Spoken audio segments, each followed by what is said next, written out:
हरि अनंत हरि कथा अनंता, कहीं सुनहि बहुविधि सब संता। कहा भी इसी मंजर पे मरते हैं, कोई कावा कलीसा और कोई पत्थर पे मरते हैं। नजर है अपनी अपनी, हम तो मुरलीधर पे मरते हैं। भक्त की भक्ति कई प्रकार की होती है। ईश्वर भी भक्त की भक्ति कभी नहीं समझ पाए। किसी ने डाकू से संत का रूप धर ग्रंथ लिख डाला तो प्रहलाद ने अपने आप को अग्नि में समाहित कर भक्ति की परीक्षा दी। तो गंगा भक्त भागीरथ ने सैकड़ों वर्ष तपस्या कर गंगा मैया को पृथ्वी पर बुला लिया। ऐसे ही एक अनोखा भक्त है जिससे हम आपको मिलाने जा रहे हैं। इनका नाम है राकेश कुमार पाल, जो कि पटियाली के गांव अलैयापुर के रहने वाले हैं। यह भगवान श्री राम के अनन्य भक्त हैं। इनके द्वारा खुद के खून से रामायण लिखी गई है। राम भक्त राकेश ने बताया कि उसके मन में यह विचार तब आया जब वह एक दिन चारा काट रहा था और मशीन से उसका हाथ कट गया। परिजनों ने उसे आगरा भर्ती कराया, लेकिन डॉक्टरों ने खून अधिक बह जाने की वजह से जवाब दे दिया। तभी से राकेश ने राम रट शुरू कर दी और उसके प्राण बच गए। वह राम जी का भक्त हो गया। राकेश ने बताया कि ठीक होने के बाद उन्होंने सोचा कि जब इराक के पूर्व तानाशाह शासक सद्दाम हुसैन ने अपने खून से कुरान लिखवाई थी, तो फिर वह रामायण क्यों नहीं लिख सकता। उसी दिन से उन्होंने रामायण लिखना शुरू कर दिया।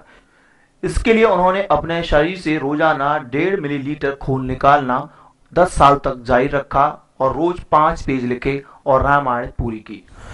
हमारा देश भारत ऋषि मुनियों का देश रहा है। प्राचीन काल में जहां महर्षि वाल्मीकि ने रामायण लिखी थी, वहीं कलयुग में भी एक भक्त ऐसे हुए जिन्होंने अपने खून से रामायण लिखी है। ये भक्त हमारे साथ मौजूद हैं राकेश जी, जिन्होंने अपने खून से रामायण को लिखा है और उसके बाद लिख रहे हैं श्रीमद् भागवत कथा।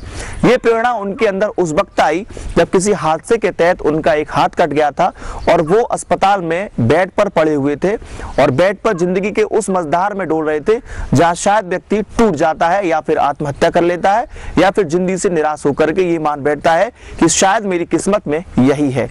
लेकिन नहीं, राकेश जी ने ऐसा नहीं माना और उन्होंने जिंदगी को एक नए ढर्रे से दिया, एक नई शुरुआत की और ये ठाना कि मैं भी अपने जीवन में कुछ कर दिखाऊंगा। आज राकेश जी हमारे साथ मौजूद हैं, आइए बातचीत करते हैं राकेश जी से। हमारा नाम सर राकेश कुमार है। राकेश जी, कब से आपने ये रामायण लिखनी शुरू की और कब से लिखने का विचार क्यों आया? ये सन 2001 से लिखना चालू की और सन 1997 में हमने एक पत्रिका पढ़ी थी। उसमें पढ़ा था कि श्री सद्दाम हुसैन जो इराक के शासक थे, उन्होंने अपने रक्त से कुरान शरीफ लिखवाई। ये पढ़ी थी मैंने, तो मेरे दिमाग में ये आया कि 4-5 लेटर उस टाइम हमारा इलाज चल रहा था, तो सोचते थे कि क्यों ना हम ये कुछ ऐसा करें। तो हमने सोचा कि ये इराक के शासक हैं, ये राजा हैं, एक तरह से अपने रक्त से एक ही दिन में लिखवा दी होगी। क्यों ना हम एक हिंदू हैं, तो हिंदू के हिसाब से हमने अपने श्री रामचरितमानस जो हमारा महान ग्रंथ है, उसके पृष्ठ 2 पृष्ठ अपने खून से लिखें। तो वो विचार आया, तो हमने किसी से पूछा ना कुछ, अपने दिमाग में आके और हमने लिखना स्टार्ट कर दिया। एक अजय कुमार अग्निहोत्री मोहल्ला पाठक निवासी काम नहीं थे, उन्होंने से खून निकलवाते रहे। फिर उन्होंने लेबोरेटरी टेस्ट करवाने के बाद में कहा कि हम ये खून नहीं, तो उन्होंने कहा हमारी कोई चक्कर हो जाएगा, परेशान हो जाएंगे, उन्होंने निकालना बंद कर दिया। तो हमने लिखना बंद नहीं किया। हमारे परिवार वाले भी नाराज रहे, मार्केट में हमें लोग पागल समझने लगे। हम लिखते रहे, घर से जाते थे कि हम दुकान पे जा रहे हैं, दुकान में न जाके हम बागों में लिखते रहते थे, खून भी अपने आप ही निकालते थे। तो लिखते लिखते हमने 255 पृष्ठ लिखे। तब तक हमारे शरीर में कमजोरी रही काफ़ी।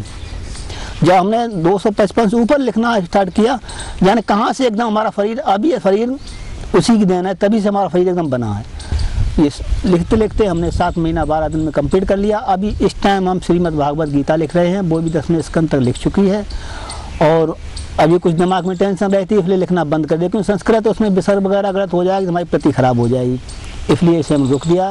राकेश अब इस तरह राम के भक्त हो चुके हैं कि वह अब अपनी मंडली के साथ राम कीर्तन करते रहते हैं। सुत ने कहा हम तो सिया रघुबर पे मरते हैं, लगे फरमान दशकंदर के हम शंकर पे मरती। कहा भी इसी मंजर पे मरते हैं, कोई कावा कलीसा और कोई पत्थर पे मरते हैं। नजर है अपनी अपनी हम तो मुरलीधर पे मरते।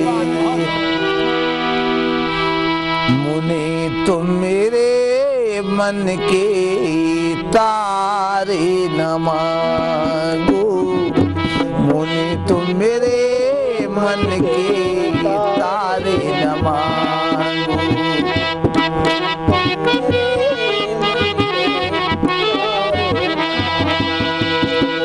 मुनि तुम मेरे मन के तारे न मांगो, मुनि तुम मेरे मन के तारे न मांगो। मुनि तुम मेरे मन के तारे न मांगो, जो मांगो सो मांगो, दुलारे न मांगो, जो मांगो सो मांगो, दुलारे न मांगो। मुनि तुम मेरे मन के तारे न मांगो, आबद के भवन के उजाले न मांगो।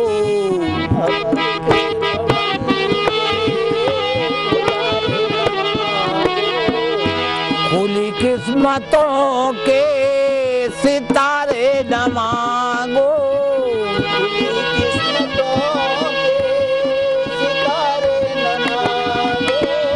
खुली किस्मतों के सितारे न मांगो, जो मांगो सो मांगो, दुलारे न मांगो, जो मांगो सो मांगो,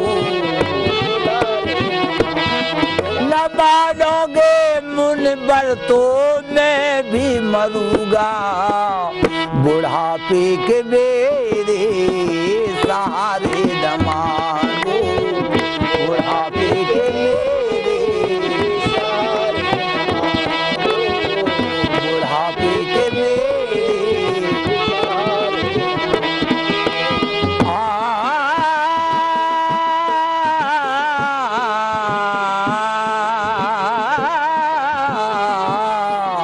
बुढ़ापे के मेरे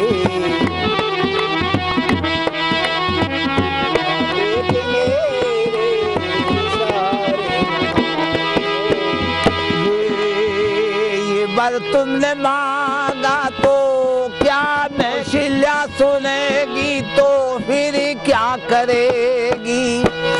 शिल्या सुनेगी तो फिर क्या करेगी। बिना राम के हाय कैसे जिएगी, बिना राम के हाय कैसे जिएगी।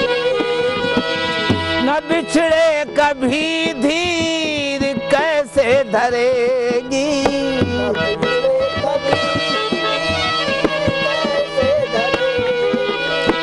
न बिछड़े कभी धीर कैसे धरेगी। रामायण के बाद राकेश अब खून से गीता लिख रहे हैं। निश्चित तौर पर इस भक्ति ने क्षेत्र का नाम रोशन किया है, लेकिन राकेश के सहयोगी कहते हैं कि राकेश का आज तक कोई सम्मान नहीं हुआ है, वायदे कई हो चुके हैं। नाम हो अच्छा मेहनत की, खुद से लिखा, बड़ी मेहनत परिश्रम किया है जी। अच्छी बात है, लिखना जी लिखी है तो इनका नाम आना बहुत जरूरी है। आप लोग कोशिश करिए जो मंदिर पर और फिर विकलांग है, चलो नाम हो और फिर ईटा का नाम मशहूर हो जाएगा। कोई लिखने वाला ऐसा था जिसने खून से लिखा। हम ये कहना चाहेंगे कि ये राकेश कुमार जी जो हैं, ये धार्मिक प्रवृत्ति के साथ साथ एक बहुत बड़े समाज सेवक हैं।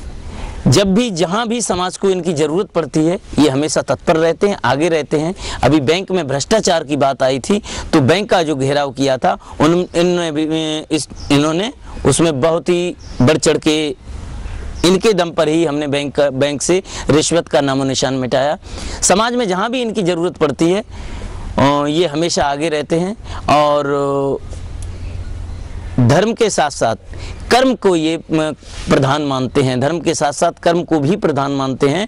इसीलिए और हम ये चाहते हैं कि सरकार, ये हम लोग इस क्षेत्र से हैं जहां लोग पिछड़े हुए लोग हैं, इंटीरियर क्षेत्र के हैं, जहां हम लोगों को जानकारी नहीं होती, न सरकारी योजनाओं की जानकारी होती, न ही सरकार के बारे में जानकारी होती। इसलिए जहां हम शासन प्रशासन से और मीडिया से भी ये बात कहना चाहेंगे कि इनको आगे बढ़ने हेतु या गिनीज बुक वर्ल्ड रिकॉर्ड्स में या जो भी पुरस्कार, इनको वो पुरस्कार मिलना चाहिए जिससे हमारे जनपद का, हमारे प्रदेश का, यहाँ तक कि हमारे देश का नाम रोशन हो सके। कहा जाता है कि कलयुग में धर्म नहीं हो सकता, लेकिन राकेश पाल की भक्ति को देखकर नहीं लगता कि आज भी कहीं धर्म और भक्ति की कमी है। प्रभु भी इंसान की बार बार परीक्षा लेता है, कभी भक्त फेल हो जाता है तो कभी भक्त पास हो जाता है। जी हाँ, आप माने या ना माने, भक्त प्रहलाद, इनकी परीक्षा खूब भगवान ने ली थी, लेकिन आखिरकार उन्होंने अपनी भक्ति के माध्यम से ईश्वर को हरा दिया और वो शक्तियां प्राप्त की कि आज ही वो जिंदा हैं। इसी तरह से कई ऐसे भक्त हुए हैं जिन्होंने